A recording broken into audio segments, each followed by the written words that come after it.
ফ্যাসিবাদ বিরোধী ঐক্যে রাজনৈতিক দলগুলোর মধ্যে কোনো ফাটল নেই বলে মন্তব্য করেছেন বিভিন্ন রাজনৈতিক দলের নেতারা।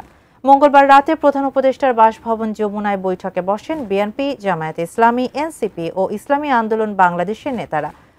আওয়ামী ফ্যাসিবাদ যেন পুনর্বাসিত হতে না পারে সেজন্য ঐক্যবদ্ধ থাকার ব্যাপারে জোর দেওয়া হয়েছে বৈঠকে।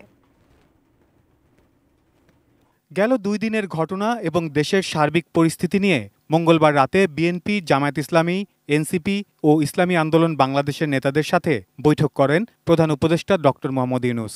2 ঘণ্টা বৈঠকের পর বেরিয়ে আসেন 4 দলের নেতারা।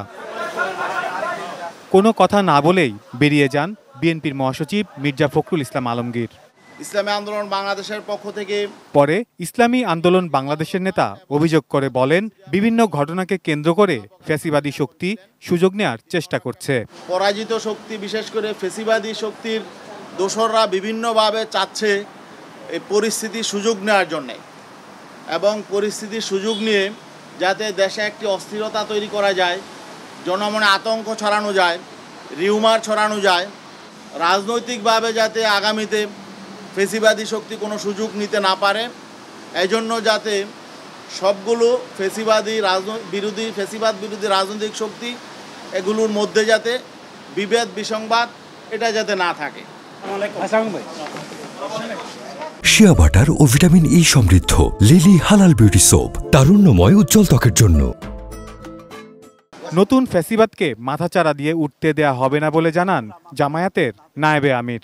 নতুন করে যেন আবার ফ্যাসিবাদ গজে উঠতে না পারে, নতুন ফ্যাসিবাদ তৈরি না হয়, সেই ব্যাপারেও পুরো জাতি ঐক্যবদ্ধ থাকবে। আমরা সেভাবে সচেতন থাকব। আমরা সেই অঙ্গীকারও ব্যক্ত করেছি। যেখানে এই ফ্যাসিবাদ সেখানে ঐক্যবদ্ধ প্রতিরোধ, এই হবে আমাদের স্লোগান। রাজনৈতিক দলগুলো পরিস্থিতি বিবেচনা করে যদি প্রয়োজন হয় তাহলে আমরাও মাঠে কর্মসূচি দেব। আমরা সেজন্য অবদান করছি। আমরা সরকারকে বলেছি সরকার যেন আরেকটু কঠোর হয়।